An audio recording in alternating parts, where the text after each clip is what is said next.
అఖిలభువనదీపం భక్తచిత్తాబ్జసూర్యం సురగుణమునిసేవ్యం తత్వమస్సాదిలక్ష్యం హరిహరసుతమీశం తారక బ్రహ్మరూపం శబరిగిరినివాసం భావయే భూతనాదం.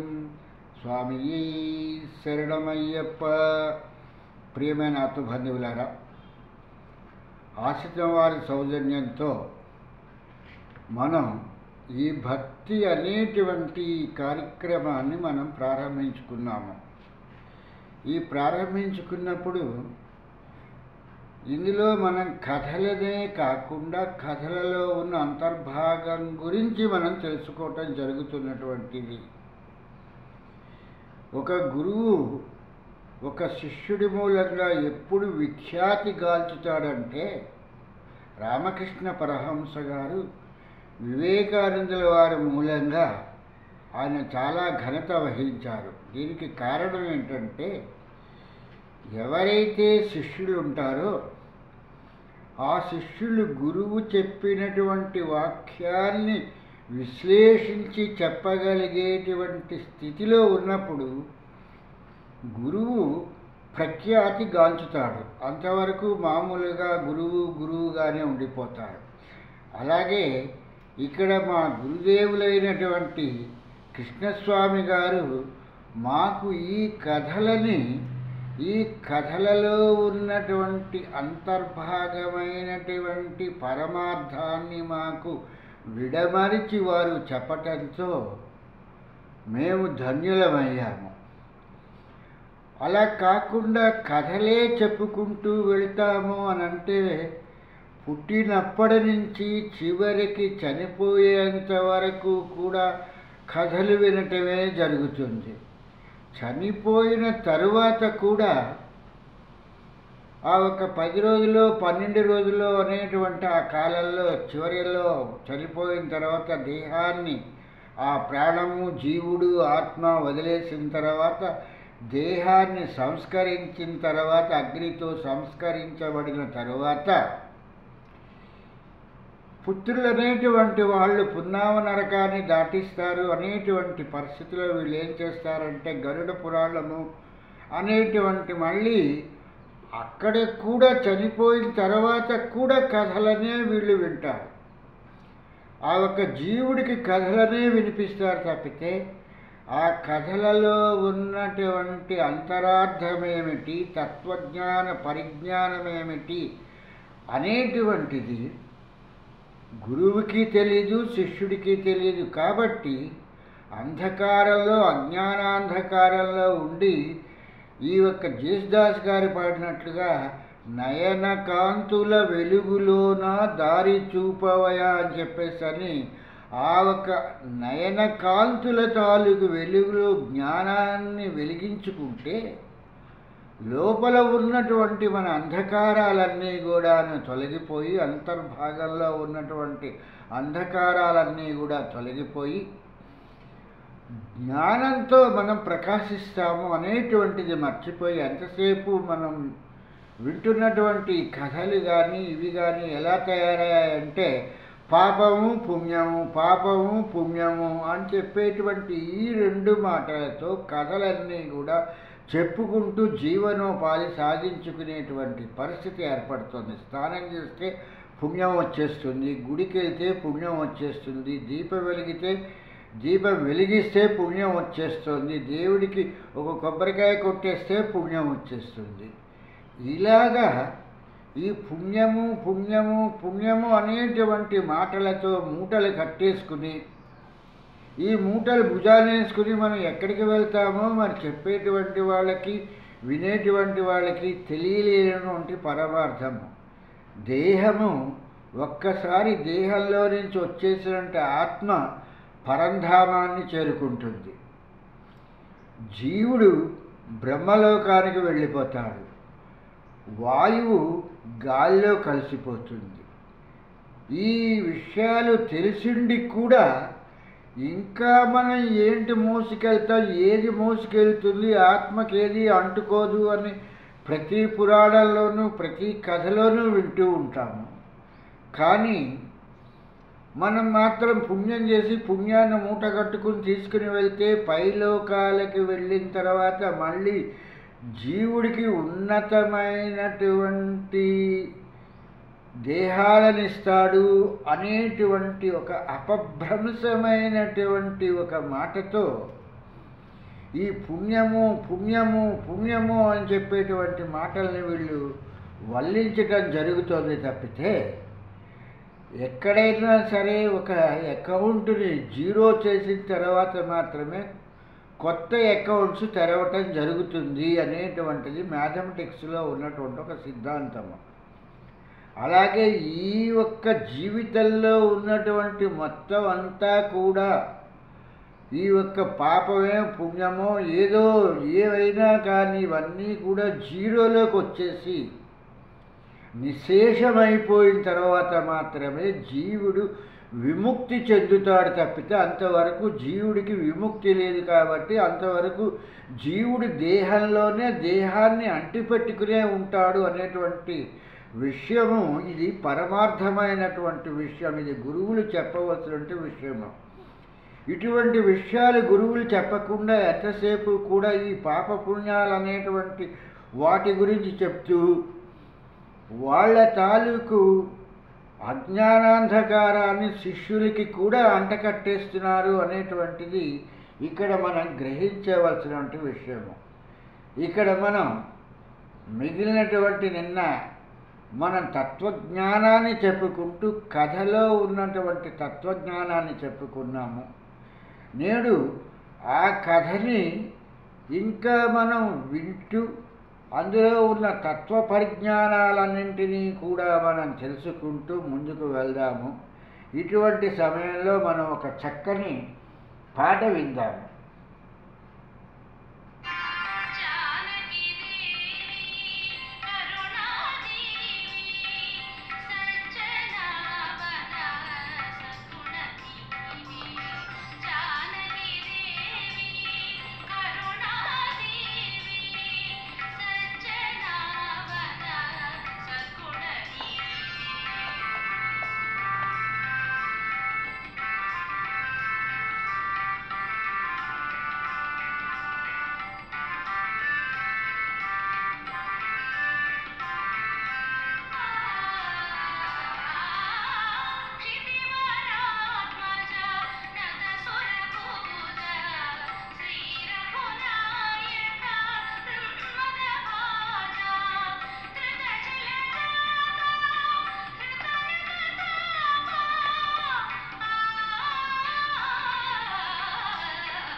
ఈ ఎందుకు ఈ పాట అనేటువంటి ఏంటంటే, సబ్జెక్టు మనం నేర్చుకునేటప్పుడు ఒక చక్కని గీతంతో మనం ప్రారంభిస్తే సబ్జెక్టు కూడా మనకి వంట పడుతుంది అనేటువంటి విషయాన్ని ఇక్కడ గ్రహించవలసింది.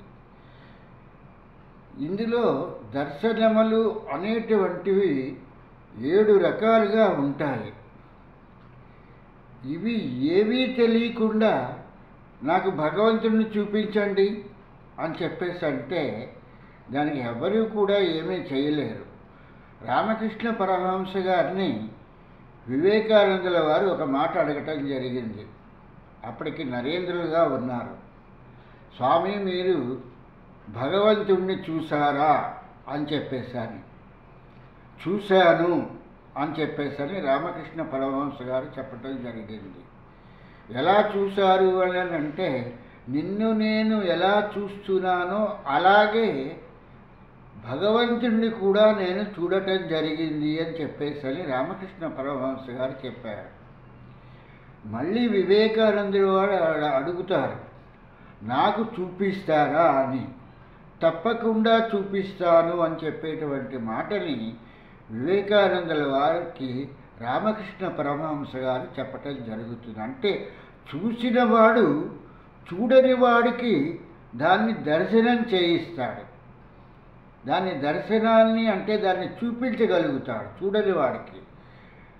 అసలే చూడని వాడు మళ్ళీ చూడనటువంటి వాడికి, గుడ్డివాడికి మళ్ళీ వీడు ఏం చెప్తాడు అంటే, అక్కడ ఏదో విశేషమైనటువంటిది ఉన్నది అని చెప్పేసి చెప్తాడు తప్పితే ఆ విశేషమైనటువంటి వస్తువుని దర్శింప చేయగలిగినటువంటి జ్ఞానం వీడిలో ఉండదు.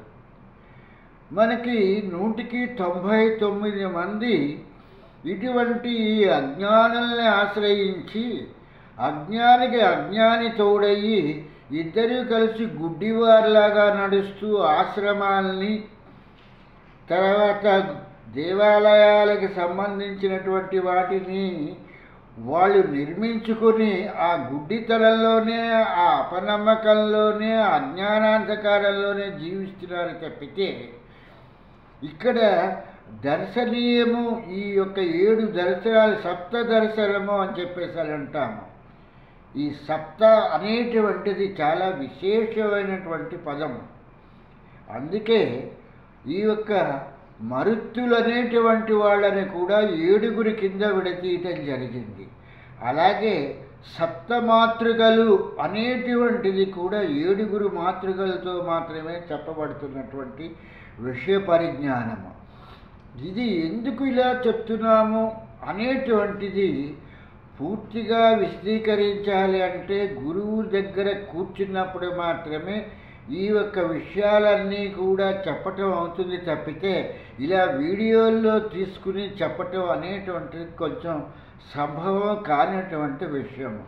జిజ్ఞాస కలిగినటువంటి విద్యార్థి ఆ ఒక ఇన్స్టిట్యూట్లో జాయిన్ అయ్యి తను చేరుకోవాలన్నటువంటి పదం వరకు కూడా శ్రమించి కష్టపడి ఆ ఒక టార్గెట్ని అతను చేరుకుంటాడు. అది లేనివాడు ఎంతసేపు మామూలుగా ఈ వీడియోల్లో వీటిల్లో పాఠాలు వినేసేసి పరీక్షలు పాస్ అయిపోయి ఏదో బ్రతుకు తెరువు గురించి ఉద్యోగాల్లో చేరి ఆ ఒక బ్రతుకు తెరువుని చూసుకుంటారు అనేటువంటిది లోకంలో ఉన్నటువంటి విషయం. అలాగే 10 మంది సామాన్యుల్లాగా బ్రతకటానికి, 10 మందిలాగా సామాన్యుల్లాగా వినటానికి ఈ వీడియోల్లో చెప్పేటువంటి మాటలు మాత్రం పనిచేస్తాయి తప్పితే నిజమైన తత్వ పరిజ్ఞానాన్ని నేర్చుకోవాలంటే గురువుని ఆశ్రయించాలి. గురువుని ఆశ్రయించకుండా గురువు తాలూకు వాక్యం లేకుండా చేస్తే గుడ్డివాడిలాగా తయారవుతాడని చెప్పటానికి మనకి పురాణాలలో త్రిశంకుడి గురించి ఒక కథ చెప్పారు. అలాగే ఈ సగరుడి గురించి కూడా ఒక కథ రాముడికి విశ్వామిత్రుల వారు చెప్పటం జరిగింది. గురువు తాలూకు మాటలు లేకుండా, గురువుని పిలిచి అడిగి ఈ యొక్క పని ఎలా చేయాలి అనేటువంటిది లేకుండా చేస్తే దాని ఫలితాలు ఎలా ఉంటాయి అంటే త్రిశంకుడు స్వర్గాన్ని చేరుకోలేకపోయాడు.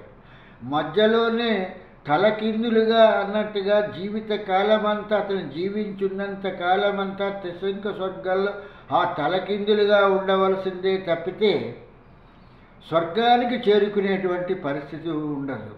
కనుక దీని మూలంగా మనకి తెలిసేటువంటి విజ్ఞాన పరిజ్ఞానం ఏంటంటే, గురువు తాలూకు మాట లేకుండా చేస్తే దాని ఫలితము శూన్యమే, అంటే ఏమీ ఉండదు అనేటువంటి విషయాన్ని గ్రహించవలసింది. అహంకారంతో గురువేంటి, గురువు చెప్తే మేము చేస్తామా, గురువుకి ప్రతి విషయాన్ని చెప్పాలా అని చాలామంది మానసికంగా అనుకుంటూ వాళ్ళు స్వతసిద్ధంగా చేస్తూ ఉంటారు.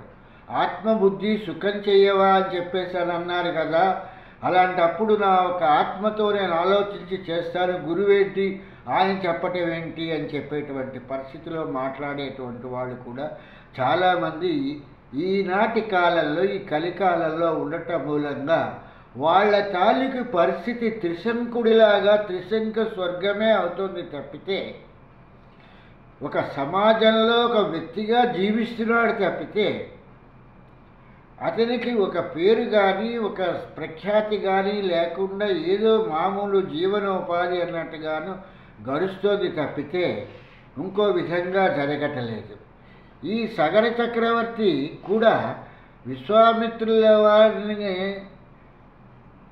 అనేటువంటి కథాభాగంలో చెప్తున్నప్పుడు తెలిసినటువంటి విషయం ఏంటంటే, ఈయన ఈ యొక్క అశ్వమేధ యాగాన్ని చేసేటప్పుడు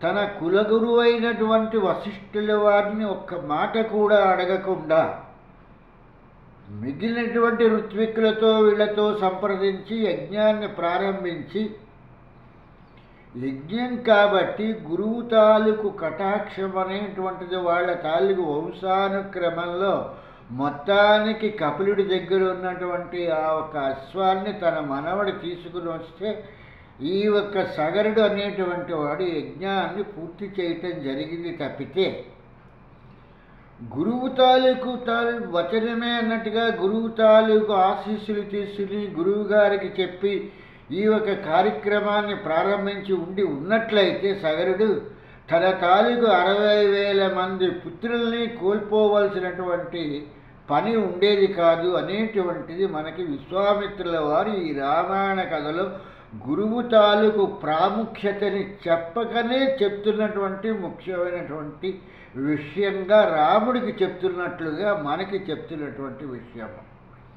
కానీ నేటి సమాజంలో ఎలాగుందంటే, గురువు కూడా మనలాగానే 2 కాళ్ళు 2 చేతులు ఉండి మన మనుషుల్లో నుంచి వచ్చిన వాడే కదా అంటే, గురువుకి తత్వ పరిజ్ఞానం అంటే ఏంటో తెలుస్తుంది.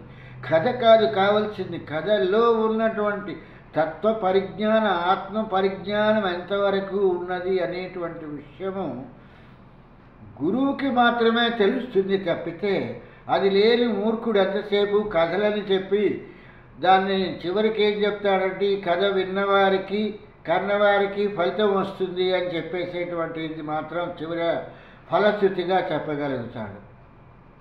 ఆ కథ వినటం మూలంగా వచ్చేటువంటిది ఏమిటి, ఈ ఆత్మ పరిజ్ఞానం ఎలా కలుగుతుంది అనేటువంటి విషయాన్ని ఆలోచించటం జరుగుతుంది.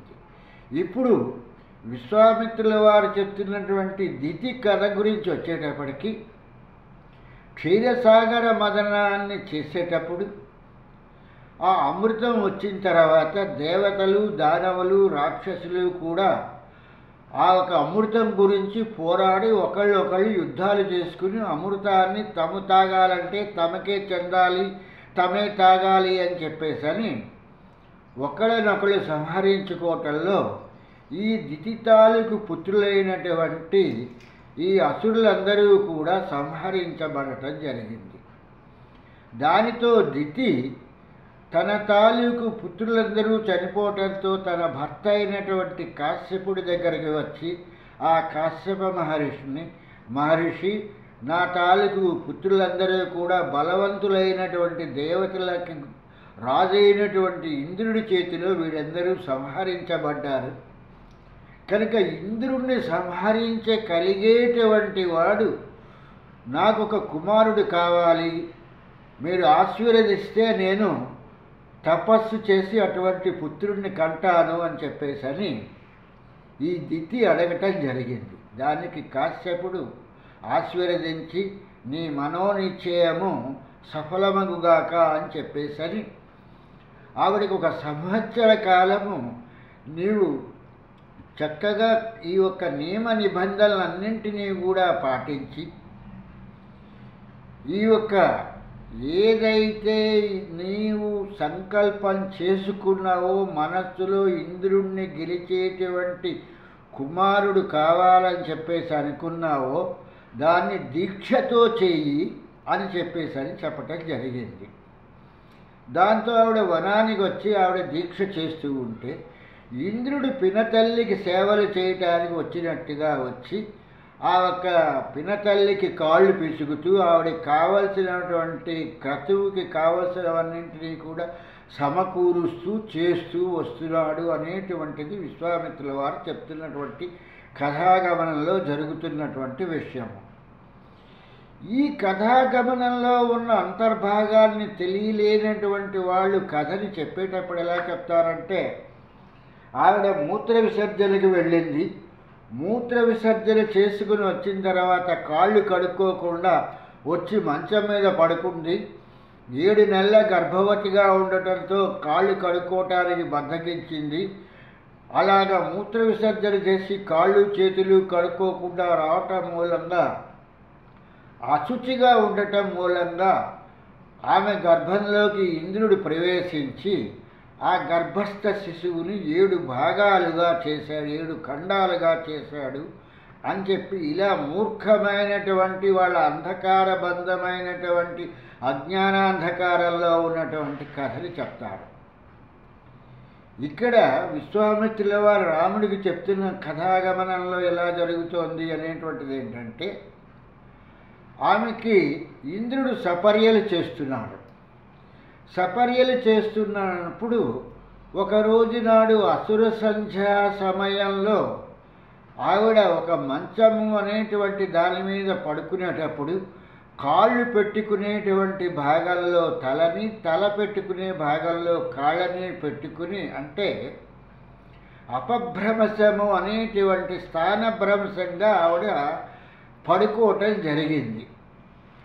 ఆ పడుకున్నప్పుడు ఇంద్రుడు గర్భంలోకి వెళ్ళి ఆ ఒక గర్భస్థ శిశువుని తన వజ్రాయుధంతో 7 ముక్కలుగా అన్నట్టుగా చేశాడు అనేటువంటిది విశ్వామిత్రుల వారు చెప్తున్నటువంటి కథాగమనము. ఈ యొక్క 7 ముక్కలుగా చేస్తున్నప్పుడు మమ్మల్ని చంపవద్దు, మమ్మల్ని చంపవద్దు అని చెప్పేసి అంటుంటే ఏడవకండి ఏడవకండి అని చెప్పేసరి ఇంద్రుడు ఆ ఒక్క 7 ముక్కలకి ఆ ఒక్క పిండం తాలూకు వాటికి ఆయన చేత్తో తడుముతూ కూడా వజ్రాయుధంతో వాటిని ఖండాలు చేయటం మూలంగా వాళ్ళని మరుత్తులు అని చెప్పేసి అని అన్నారు అనేటువంటి విషయాన్ని ఇక్కడ ఈ యొక్క విశ్వామిత్రుల వారు రాముడికి చెప్తున్నటువంటి కథాగమనంలో నడుస్తున్నటువంటి విషయము. ఎప్పుడైతే ఇంద్రుడు తల్లి మేల్కొంటోంది అని చెప్పి తెలియగానే గర్భంలో నుంచి తను బయటికి రావటం జరిగింది. గర్భంలోంచి బయటికి వచ్చేసి తన పినతల్లికి తను చేసినటువంటి దుర్మార్గపు క్రియని చెప్పటం జరిగింది. అమ్మా, నీవు నన్ను సంహరించగలిగేటువంటి కుమారుడు కావాలని చెప్పని అడిగావు కాబట్టి నేను నీ గర్భస్థ శిశువుని 7 భాగాలుగా చేశాను అని చెప్పేసని నిజాన్ని, వాస్తవాన్ని పినతల్లికి చెప్పటం జరిగింది. అప్పుడు ఆ ఒక్క దితి విషయాన్ని తెలుసుకొని చింతించి దుఃఖిస్తూ, నిజమే, శత్రువుని ఎటువంటి పరిస్థితిలో కూడా నమ్మకూడదు. ఇంద్రుడు తనకి శత్రువని తెలిసినప్పటికీ కూడా తనకి సేవలు చేస్తున్నాడు, తనకి చెంతనుంటున్నాడు అనేటువంటి ఒక ముఖ్యమైనటువంటి విషయంతో ఆవిడ ఆదమరచి శత్రువుకి తన యొక్క గర్భస్థంలోకి ప్రవేశించగలిగేటువంటి అవకాశాన్ని ఆవిడే కల్పించింది. కనుక ఇటువంటి అవకాశం కల్పించినప్పుడు రామచంద్ర, శత్రువు ఎందుకు ఊరుకుంటాడు? తన్ని చంపటానికి పుట్టబోయేటువంటి వాడిని పుట్టేంత వరకు ఉంచి తన్ని సంహరింప చేసుకుంటాడా? కనుక అందుకని ఇంద్రుడు తెలివిగా ముందుగానే ఈ దితి గర్భంలోకి ప్రవేశించి ఆ గర్భస్థ శిశువుని 7 భాగాలుగా 7 ఖండాలుగా చేయటం జరిగింది అని చెప్తూ ఈ విషయాన్ని తెలుసుకున్నటువంటి దితి ఆమె ఏమి చెప్పిందంటే, జరిగిపోయినదేదో జరిగిపోయింది.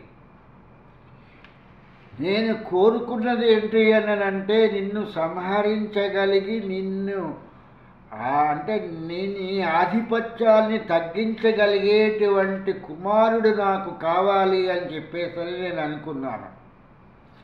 నీవు నీ దుర్మార్గపు చర్యతో 7 భాగాలుగా చేశావు. ఈ 7 భాగాల్లో చేయటం మూలంగా ఇక్కడ జరిగేటువంటి ప్రమాదకర విషయం ఏమాత్రము కూడా లేదు నాయన.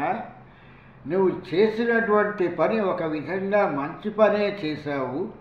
ఈ ఒక్క కార్యక్రమంలో ఏమవుతుందంటే, ఈ 7 భాగాలలో ఉన్నటువంటి మరుత్తులు అనేటువంటి వాళ్ళు ఒక భాగము బ్రహ్మలోకంలోకి వెళ్ళి బ్రహ్మలోకంలో సంచరిస్తూ ఉంటుంది. మరొక భాగము ఇంద్రలోకమునందు ఉంటుంది. ఇంకొక భాగము మహాయశస్వి అయినటువంటి వాయువు అను పేరుతో మొత్తం అంతరిక్షమంతా కూడా ప్రసిద్ధుడై అంతరిక్షమంతా కూడా సంచరిస్తూ ఉంటాడు. మొత్తం అంతా కూడా వాయువుగా వ్యాపించి ఉంటాడు. ఈ ఒక్క 7 భాగాల్లో 3 భాగాల్లో ఒక భాగము బ్రహ్మ దగ్గర ఉంటుంది, ఒక భాగము ఇంద్రలోకంలో ఉపేంద్రుడిగా ఉంటుంది, మూడో భాగం ఏదైతే ఉందో అది వాయువుగా మొత్తం అంతరిక్షమంతా కూడా మొత్తం విశ్వమంతా కూడా వ్యాప్తి చెంది ఉంటుంది నాయన. ఈ 7 భాగాల్లో ఈ 3 భాగాలు ఇలాగ అయిన తర్వాత మిగిలినటువంటి 4 అనేటువంటి వాళ్ళు ఎవరైతే ఉన్నారో ఆ మిగిలినటువంటి 4 నీ ఆజ్ఞానువర్తులై 4 దిశలను సంచరించుతుంటారు. అంటే ఈ యొక్క ఇంద్రుడు చేసినటువంటి 7 భాగాలు కూడా వాటి తాలూకు అధికారం ఎక్కడా కూడా కోల్పోలేదు అని ఈ దితి చెప్తున్నటువంటి విషయంలో విశ్వామిత్రుల వారు రాముడికి చెప్తున్నటువంటి విషయము. బ్రహ్మ పదార్థాన్ని ఒక తాలూకు భాగం చేరుకుంటుంది, ఇంద్రలోకానికి ఒక భాగం చేరుకుంటుంది, మొత్తమంతా కూడా అంతరిక్షమంతా కూడా వ్యాప్తి చెంది ఉంటుంది వాయువు అనేటువంటిది. ఈ 4 దిక్కులు కూడా మిగిలినటువంటి 4 భాగాలు కూడా అవి పరిపాలనలో ఉంటాయి. నీవు పరిపాలిస్తున్నావు అనుకుంటున్నావు కానీ వాళ్ళ తాలూకు ఆధీనంలో ఉంటాయి అనేటువంటి విషయాన్ని చెప్పి, నీకు శుభమగుగాక, దివ్యస్వరూపులైన నా కుమారులకు అందరినీ ఉద్దేశించి నీవు ఏడవద్దు అని 7 భాగాలు చేస్తూ అన్నావు కాబట్టి మారుదా అని చెప్పేటువంటి మాట నువ్వు పలికావు కాబట్టి ఈ 7 కూడా ఏడవకని నువ్వు చెప్పావు కాబట్టి వీళ్ళు మరుత్తులు అనేటువంటి పేరుతో వాసుకెక్కుతారు అనేటువంటి విషయాన్ని ఇక్కడ దితి చెప్పటం జరిగింది. ఇదే విషయాన్ని తీసుకుంటే ఈ యొక్క దర్శనాలలో కూడా 7 దర్శనాలు, 7 దర్శనాలు అని చెప్పేసి చెప్తాము. ఈ 7 దర్శనాల్లో ఆత్మదర్శనము అనేటువంటిది చాలా ఉత్కృష్టమైనటువంటి ఉన్నతమైనటువంటిదని చెప్పేసి చెప్పటం జరుగుతోంది. ఈ ఆత్మని తెలుసుకోవటం అనేటువంటిది అంత తేలికైనటువంటి విషయము కాదు. ఇది కంటికి కనిపించదు, ఇది ఏ ఒక్క ఇంద్రియాలకి కూడా గోచరము కాదు, ఇది స్పర్శకి కూడా గోచరము కాదు.